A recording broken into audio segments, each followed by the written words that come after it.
BBC News, hello, I'm Gareth Barlow. Authorities in the United States are reinforcing the border with Mexico ahead of an expected surge in the number of illegal immigrants attempting to enter the country.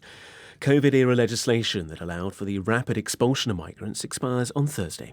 Will Grant reports. In the final few days before the Trump-era public health policy is lifted, thousands of migrants have crossed into the US in the belief that they might be in a stronger position to remain once the rules change. Ahead of the new policy coming into force, some 24,000 Border Patrol agents have been deployed to the border, as well as 1,500 additional troops. The key difference is that border agents will no longer be able to unilaterally deport anyone who crosses into the United States without the proper paperwork. The US Republican Congressman George Santos has pleaded not guilty to 13 charges, including wire fraud, money laundering, and stealing public funds before a federal magistrate in New York. Elected just last year, Mr. Santos is accused of pocketing campaign funds. He was released on a $500,000 bond. Jessica Parker has more details. There are allegations he pretended to be Jewish, of Jewish heritage. Also that his mother had been working at the World Trade Center at the time of 9/11, despite evidence suggesting she wasn't even in the country. He has admitted to lying on his CV about his academic background. He said he has made mistakes, but he has denied other accusations, including claims that he was a drag performer at one time, and as well that he took money that was supposed to be fundraised for a sickly dog. So some quite bizarre claims emerging about him. Donald Trump will take part in a live question and answer session on CNN television a day after he was found liable for sexual abuse and defamation in a civil case in New York. Mr. Trump, the frontrunner for the Republican nomination for the presidency, will take questions from an audience in the state of New Hampshire. The Pakistani army has warned that strong action will be taken against those attacking military installations and also public property.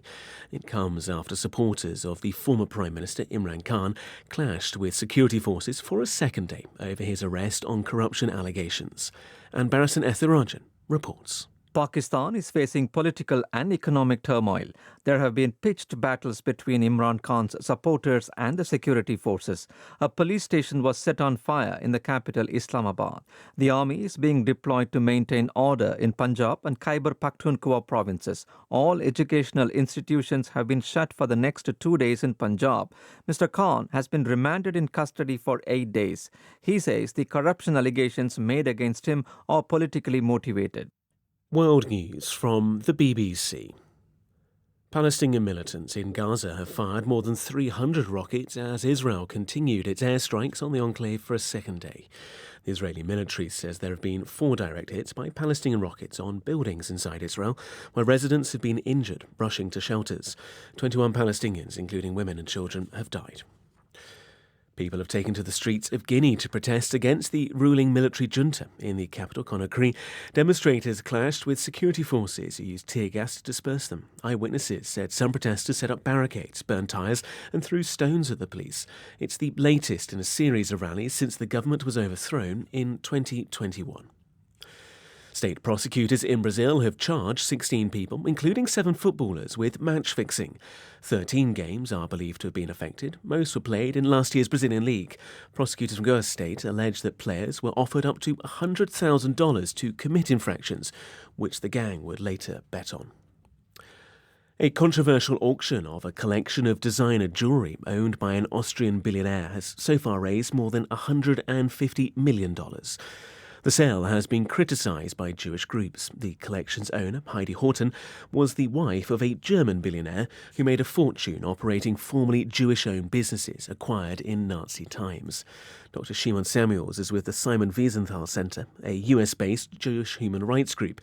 He said that more effort should be made to see if there were any possible claims by Jewish families to the Horton fortune. Our position is that, first of all, there should be a last attempt to find out if there were any people, survivors or their families, who can identify, and they need obviously the proof, but to identify that any of those jewels, any of that art, does belong to them. Live from London, that's the latest BBC News.